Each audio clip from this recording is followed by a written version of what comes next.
পর্দার অন্তরালে বৈশা মা দোয়া করে, আল্লাহ তুমি আমাকে একটা নেককার সন্তান দাও। নতুন বিয়ে হলো 1 বছর, আল্লাহর দরবারে দোয়া করে, আল্লাহ গো তুমি এমন সন্তানের মা বাবা আমাকে বানাইও, মরণের পর সন্তান যেন আমার জানাজা পড়াইতে পারে, হাফেজে কোরআন বানাও, এমন একটা সন্তান দাও। মহিলার দোয়া আমার মাওলা কবুল কইরা নিছে, এমন ভাবে কবুল করছে, মহিলার গর্ভে আল্লাহ একটা বাচ্চা দান করেছেন, নেককার সন্তান। আল্লাহর কাছে চাইতে হয়। ইব্রাহিম নবী চাইছেন, রব্বি হাবলি মিনাস সলিহিন। ও মুসলমান ভাই, যারা বিবাহ করেন নাই, অনুরোধ করি আল্লাহর দরবারে নেককার বিবির জন্য দোয়া করেন। আর নেককার বিবি যদি আল্লাহ দান করেন, তার গর্ভেই নেককার সন্তান পাওয়া যাবে।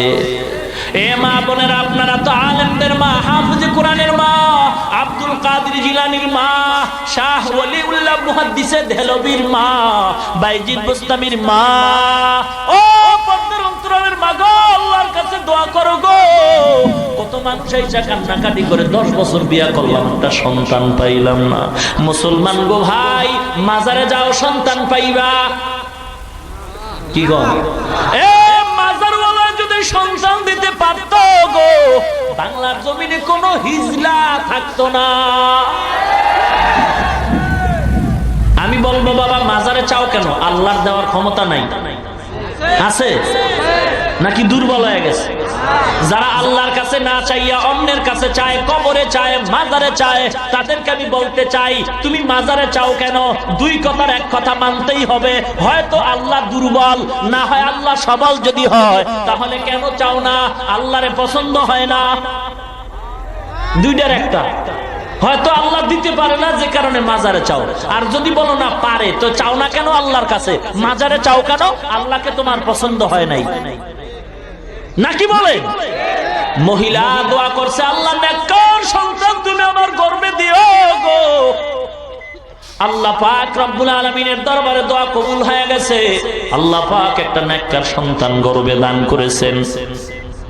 সন্তানটা মা দোয়া করতেছে, গর্ভে রাইখা দোয়া কর, আল্লাহ তুমি আমার সন্তানটারে হায়াত দাও, বাঁচায় দাও, আলেম বানাবো।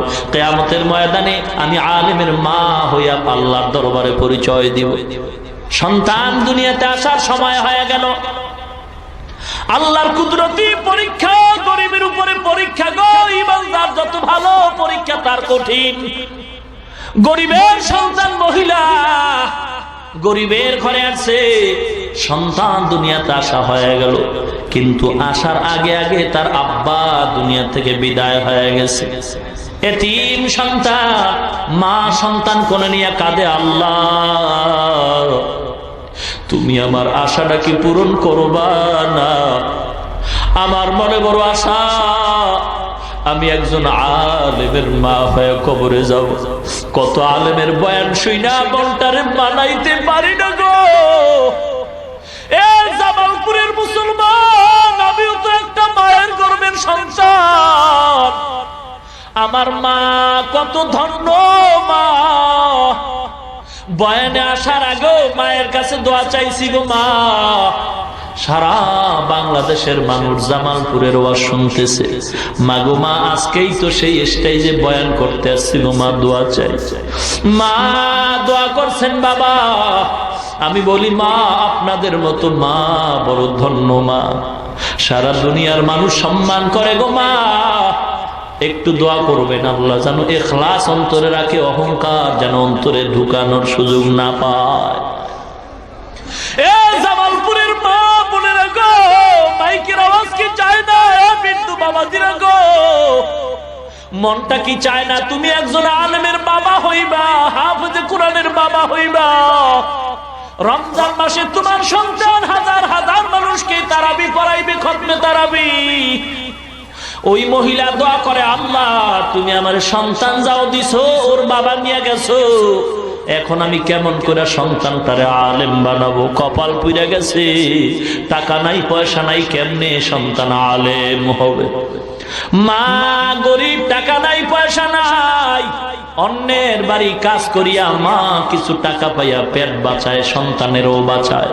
আস্তে আস্তে সন্তান যখন বড় হয়, সন্তান বুঝের হয়ে গেছে, কথা বলতে পারে, লেখাপড়ার সময় অতিক্রম হতে চলছে। সন্তানের হাত ধইরা কয়, মা আমার বুক ভরা আশা আমার পূরণ হয় নাই গো সন্তান।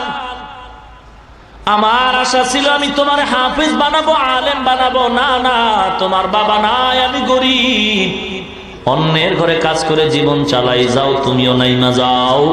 অন্যের বাড়ি যদি কোনো কাজ পাও, কাজ করে পেট বাঁচাও, কিন্তু আমার কাছে আর রাখার সুযোগ নাই, লেখাপড়া করানোরও সুযোগ আমার হবে না। সন্তান মায়ের থেকে চলছে, গ্রামে হাঁটতেছে, এক বড় লোক সন্তানের চেহারার দিকে তাকায়, বড় মায়া লাগছে। আয় বাবা আয়, কই যাও? বলে আমি গরিবের সন্তান, আমি কাজ তালাশ করি। কয় আমার বাড়ি থাকবি, আমার বাড়ি কাজ করবি, আর আমার কিছু গরু আছে দেখাশোনা করবি, তোর খানা বেতন কাপড় যা দরকার আমি সব ব্যবস্থা করে দিব। এতিম সন্তান ওই বাড়ির গরুর রাখাল হয়। বলবো ঘটনাটা বলবো? কাঁদাও না, গরিবের হক মাইরা বড় লোক হইছো, সাবধান সাবধান। বড় লোক গেট সাজাইছে, বড় খানার অনুষ্ঠান দুপুর বেলা, রোস্ট মুরগি, কোরমা, পোলাওয়ের ব্যবস্থা করছে। পাশের ঘরে রিস্কাওয়ালা ছোট্ট একটা ভাঙ্গা ঘরে দুইটা বাচ্চা নিয়ে থাকে, দাওয়াত দেয় না। দুপুর বেলা রিস্কাওয়ালা বাজারে যায়, রিস্কা চালায়, যা পায় সন্ধ্যায় ঘরে আসে। বড় লোকের বাড়ি আজকের খানার আয়োজন, রিস্কাওয়ালা ওদিকে ভ্রুক্ষেপ করে না। সন্তানটা বাচ্চা দুইটা ঘরে, মা বাচ্চা নিয়ে ঘরে বসে আছে। দুপুর হয়ে গেছে, রিস্কাওয়ালা রিস্কা নিয়ে চলে গেছে। বাচ্চা দুইটা দুপুর বেলা ক্ষুধায় বলে, মা খানা দাও, খানা দাও। তরকারি নাই, বাবা সন্ধ্যায় আসবে। মা একটা আলু ভর্তা বানায় বাচ্চা দুইটারে খানা দিছে। বাচ্চা দুইটা ভর্তা দেখে প্লেটটা ফালায় দিয়ে কয়, মা গোশতের ঘেরান পাই, ভর্তা দিয়ে খানা খাবো না। মা কাপড়ের আঁচল দিয়া চোখের পানিগুলো মুছে আর কয়, ও বাবা গো, গোশত তো আমার ঘরে রান্না হয় নাই, পাশের ঘরে। ওরা তো আমাদের দাওয়াত দেয় না, তোমারে দাওয়াত দেয় না, তুমি গোশত দিয়ে খানা খাইতে পারবা না। বাচ্চা কয়, মা গোশত না দিলে খাবো না। মা চোখের পানি ছেড়ে কয়, আল্লাহ আমাদের দাওয়াত দেয় না, যদি বাচ্চা দুইটারে দিত বড় লোকের কোনো ক্ষতি তো হইতো না। মা চোখের পানি ছেড়ে কাঁদতেছে, বাচ্চা দুইটা প্লেট ফালায়া জমিনে শুয়া ঘুমায়া পড়ছে। সন্ধ্যাবেলা বাবা আসছে, আইসা দেখে বিবির চোখে পানি দেখা যায়। ডাক দিয়া কয়, বিবি তোমার চোখে পানি কেন? বিবি বিবি ডাক দিয়া কয়, স্বামী আমার, আপনার ঘরে আমি টাকা দেখে আসি নাই, বাড়ি গাড়ি দেখে আসি নাই, আমিও গরিব, আপনি গরিব, আপনার ঘরে কষ্ট হবে এটা তো মনে করে আসছি, কিন্তু দুঃখ স্বামী গো, আপনার ঘরে আমার কষ্ট হবে আমি জানি, কিন্তু আজকের মতো কষ্ট জীবনে আর পাই নাই। কি ব্যাপার? বাচ্চা দুইটা খানা চাইছে, আমি মা খানা দিতে পারি না, গোশত ছাড়া খাবে না। পাশের ঘরে বড় লোক গোশতের অনুষ্ঠান করে, দাওয়াত দেয় না। বাবার আওয়াজ পেয়ে বাচ্চা দুইটা সজাগ হয়ে বাবার গলা জড়ায় খায়, বাবা গো, মা বলছে তুমি নাকি গোশত দিবা, গোশত দাও, খানা খাই নাই। বাবা গামছা দিয়া চোখের পানি মুছে বাচ্চা দুইটারে কোলে জড়ায় খায়, আল্লাহর দরবারে যদি কবুল হয় গোশত আজ নয় কাল খাবারে বাবা, বড় লোক আমগো দাওয়াত